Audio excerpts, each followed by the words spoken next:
Pemirsa, hingga kini KPK belum menahan tersangka kasus dugaan rasuah pada penyelenggaraan dan pembagian kuota haji, dan KPK beralih masih ada dokumen yang harus dipenuhi.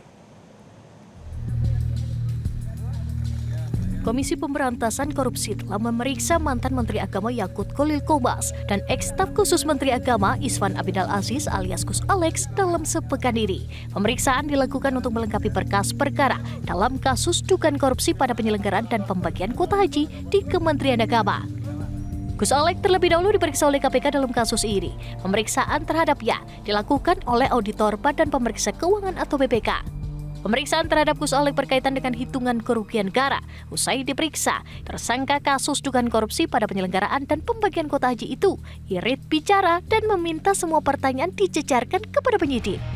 Apa memang benar tadi konfirmasi jubir itu terkait soal kerugian negara itu benar nggak?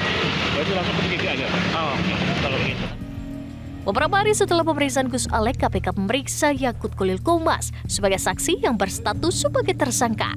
Dalam kasus ini, Yakut dimintai keterangan untuk mendalami berkas Gus Alex. Pemeriksaan terhadap Yakut berlangsung kurang lebih 5 jam. Setelah diperiksa, Yakut juga irit bicara saat dicecar pertanyaan oleh wartawan. Dalam pemeriksaan, Yakut cuma mengaku memberikan keterangan yang diketahuinya kepada penyidik. Dalam kasus ini, dua tersangka itu masih belum ditahan. Bentar. Di sini aja Gus. Ya Gus. Diam. Jadi saya menyampaikan apa yang saya tahu secara utuh.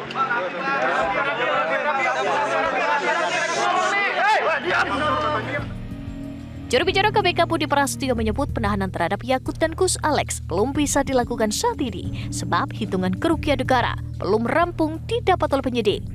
Setidaknya KPK butuh berkas kerugian negara untuk pembuktian dalam kasus dugaan korupsi pada penyelenggaraan dan pembagian kuota haji. KPK khawatir berkas itu tidak selesai jika penahanan dilakukan sekarang. Statusnya udah tersangka, tapi belum ditahan sampai saat ini, alasannya apa, Mas? Ya, karena memang hari ini pemeriksaannya masih fokus dilakukan oleh BPK, yaitu untuk menghitung kerugian keuangan negara. Karena memang pasal yang digunakan dalam dugaan tindak pidana korupsi ini adalah pasal 2, pasal 3, yaitu kerugian keuangan negara. Dari Jakarta, Chandra Yuri, Arbina Donosmito, Metro TV. Jelajahi cara baru mendapatkan informasi. Download Metro TV Extend sekarang.